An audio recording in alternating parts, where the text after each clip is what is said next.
ওরহমাতুল্লাহি ওয়া বারাকাতুহু। নাহমাদুহু সাল্লি আলা রাসূলিহি কারীম।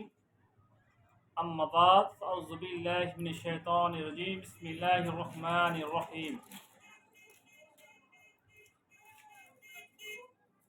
ইয়া আইয়ুহান নাসু ইত্তাকু রাব্বাকুম ইন্না জালজালাতা শাদি শাইউন আযীম। ইয়াওমা তারাউনাহা তাজহালু কুল্লু মুরদিয়াতিন আম্মা আরদাত কুল্লু জাতি হামলিন হামলাহা ওয়া তারান নাসা সুকারা ওয়া মা হুম বিসুকারা ওয়ালাকিন্না আযাবাল্লাহি শাদীদ। আল কুরআন। عن ابن مسعود عن النبي قال لا تزول قدم ابن آدم يوم القيامة من عند ربه حتى يسأل عن خمسين: عن عمره فيما أفناه، وعن شبابه فيما أبلاه، وماله من أين اكتسبه، وفيما أنفقه، وماذا عمل فيما علم. الحديث. ব্রাদার ইসলাম, সমস্ত প্রশংসা সেই মহান স্রষ্টা সুবহানাহু ওয়া তাআলার জন্যই। তারপরে পরে আমাদের সারা বিশ্বের ধর্মের গুরু মহাত্মা মহাপুরুষ আমিনুল জাহানের নবী তাজদারে মাদানী আহমদী মুস্তফা মুহাম্মদ মুস্তফা হযরত মুহাম্মদ সাল্লাল্লাহু আলাইহি সাল্লামের প্রতি কোটি কোটি সালাম বর্ষিত বিকশিত যাপিত আল্লাহুম্মা আমিন। আল্লাহুম্মা সাল্লু আলাইহি। ব্রাদার ইসলাম, আমি বলতে চাইছি যে আমরা জানি যে দুনিয়া একদিন ধ্বংস হয়ে যাবে। তো কাল কিয়ামতের ময়দানে প্রত্যেকটি আদম সন্তানকে কাল কিয়ামতের ময়দানে 5টি করে প্রশ্ন করা হবে। আর এই 5টি প্রশ্নের জবাব না দেওয়া পর্যন্ত কোন আদম সন্তানকে পা নড়ানোর সুযোগ পর্যন্ত দেওয়া হবে না। রাসূল সাল্লাল্লাহু আলাইহি সাল্লাম বলছেন, হাদিসের রাবি হলেন আজিদ ইবনে মাসউদ। তিনি বলেন, আন ইবনে মাসউদ আনিন নবী قال قال لا تزول قدم ابن آدم يوم القيامة من عند ربه حتى يسأل عن خمسين। আন ইবনে মাসউদ তিনি বর্ণনা করছেন, রাসূল সাল্লাল্লাহু আলাইহি সাল্লাম বলছেন যে কাল কিয়ামতের ময়দানে প্রত্যেকটি আদম সন্তানকে 5টি করে প্রশ্ন করা হবে। আর এই 5টি প্রশ্নের জবাব দেওয়া পর্যন্ত লা তাজুলু কাদামু ইবনে আদম ইয়াউমাল কিয়ামা, কোন আদম সন্তানের পা বিন্দু মাত্র নড়বে না যতক্ষণ না তাকে 5টি প্রশ্ন করা হবে। কি প্রশ্ন করা হবে ব্রাদার ইসলাম? 1 নম্বর প্রশ্ন করা হবে, রাসূল সাল্লাল্লাহু আলাইহি সাল্লাম বলছেন, আন উমরিহি ফিমা আফনাহু। আল্লাহ বলবেন, বিশ্বনবী বলছেন, আল্লাহ সুবহানাহু ওয়া তাআলা সেদিন জিজ্ঞেস করবে, হে আদমের সন্তান বলো, তোমাকে যে 60 বছর 70 বছর 80 বছর 90 বছর 100 বছরের জীবন দিয়েছিলাম, বলো আন উমরিহি ফিমা আফনাহু, তোমার জীবনটাকে তুমি কোন পথে কাজে লাগিয়েছো, কোন পথে কাটিয়েছো, তোমার জীবনের হিসাবটা আমাকে তুমি বুঝাও। বন্ধুগণ, সেই জন্য জীবনটাকে সেটা সুন্দর করে তৈরি করতে হবে। 2 নম্বর প্রশ্ন করা হবে, রাসূল সাল্লাল্লাহু আলাইহি সাল্লাম বলছেন, ওয়ান সাবাবিহি ফিমা আবলাহু।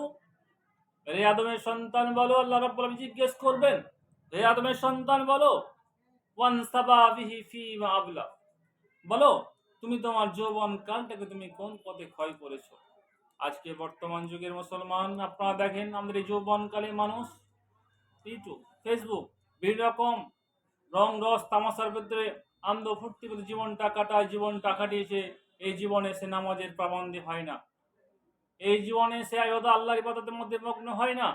অথচ আল্লাহ রাসূল সাল্লাল্লাহু আলাইহি সাল্লাম বলছেন, সাবাবিহি ফিমা আবলাহু, আদমের সন্তান বলো তোমার জীবনটা তুমি কোন পথে ক্ষয় করেছো, তোমার যৌবন কালটা তুমি কোন পথে ক্ষয় করেছো। শুধু আনন্দ ফুর্তির মধ্যে কাটিয়েছো না আল্লাহর ইবাদতের মধ্যে কাটিয়েছো, আল্লাহ সেই দিন জিজ্ঞেস করবে। বন্ধুগণ, আমার রাসূল সাল্লাল্লাহু আলাইহি ওয়াসাল্লাম হাদিসের ভিতরে বলছেন যে কাল কিয়ামতের ময়দানে রাসূল সাল্লাল্লাহু আলাইহি সাল্লাম বলছেন, যেদিন কঠিনময় হাসরের দিন হবে, সেদিন 7 শ্রেণীর মানুষকে আল্লাহ সুবহানাহু ওয়া তাআলা নিজে আরো শ্রেণীর ছায়া দান করবেন। তার মধ্যে 1 শ্রেণীর মানুষ থাকবে, তারা সাবরুন নাসা ফি ইবাদাতিল্লাহ, যারা তরুণ বয়সে আল্লাহর ইবাদত বন্দেগী করবে। কাজেই যুবক বয়সটা আমাদের কাজে লাগাতে হবে আল্লাহর ইবাদতের মধ্যে দিয়ে। 3 নম্বর প্রশ্ন করছে, আল্লাহ রাসূল সাল্লাল্লাহু আলাইহি সাল্লাম বলছেন, ওয়া মালিহি মিন আইনা ইকতাসাবাহু, আল্লাহ জিজ্ঞেস করবেন কাল কিয়ামতের ময়দানে, হে আদমের সন্তান বলো, তোমার তো অনেক প্রাচুর্য, টাকা পয়সা ছিল, ধন সম্পদ ছিল, গাড়ি বাড়ি ছিল, ট্যাটাস ছিল, কিন্তু বলো তোমার সেই মাল, তোমার সেই টাকা পয়সা, তোমার সেই ধন সম্পদ, গাড়ি বাড়ি, ট্যাটাস, জমি জায়গা, তোমার ব্যাংক ব্যালেন্স কোথা থেকে অর্জন করেছো? কোন পথে অর্জন করেছো?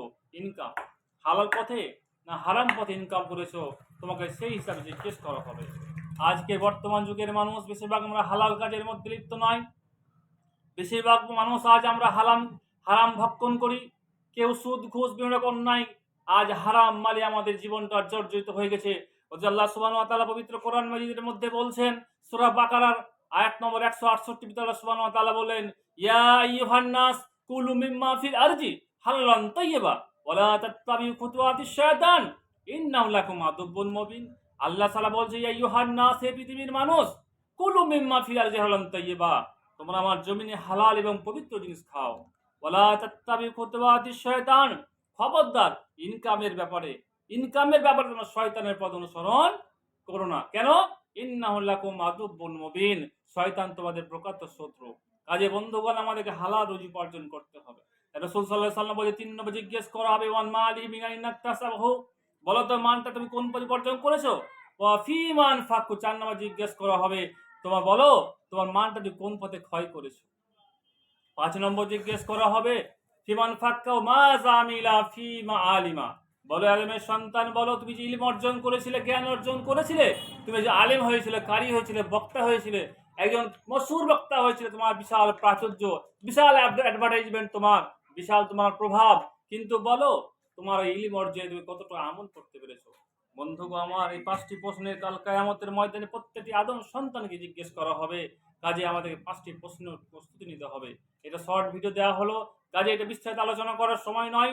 শর্টই আপনাদেরকে বলতে চাইছি যে রাসূল সাল্লাল্লাহু আলাইহি সাল্লাম বলছেন, লা তাযুলু কাদামু ইবনি আদম ইয়াউমাল কিয়ামা, কাল কিয়ামতের ময়দানে প্রতি আদম সন্তান 5টি করে প্রশ্ন করা হবে।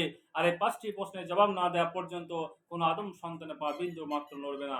কাজে বন্ধুগণ আমার, যে শর্টের মধ্যে এই 5টি প্রশ্নের হবে এবং আলোচনা করা হলো, এটাকে আমাদের জীবনটাকে সুন্দর করতে হবে, ভাবতে হবে কিয়ামতের ময়দান ভয়াবহ দিন। কারণ সেই দিন কেউ কার পরিচয় দেবে না, কেউ কারো সঙ্গী হবে না। আল্লাহ বলে, ইয়াউমা ইয়াফির মারু মিন আখি উম্মিহি ওয়া আবিহি ওয়া সাহিবাতিহি ওয়া বানি, সেই দিন এক নেতা থেকে পালিয়ে যাবে।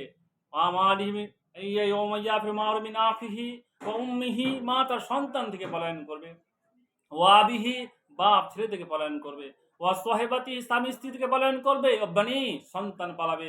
সেদিন মা, বাবা, আত্মীয় স্বজন, স্ত্রী কেউ আপনার সঙ্গী হবে না। কাজেই আপনাকে আপনার কিয়ামতের পুঁজি অর্জন করতে হবে। কাজেই আমরা এই আমলগুলো করার চেষ্টা করব। আসসালামু আলাইকুম ওয়া রাহমাতুল্লাহি ওয়া বারাকাতুহু।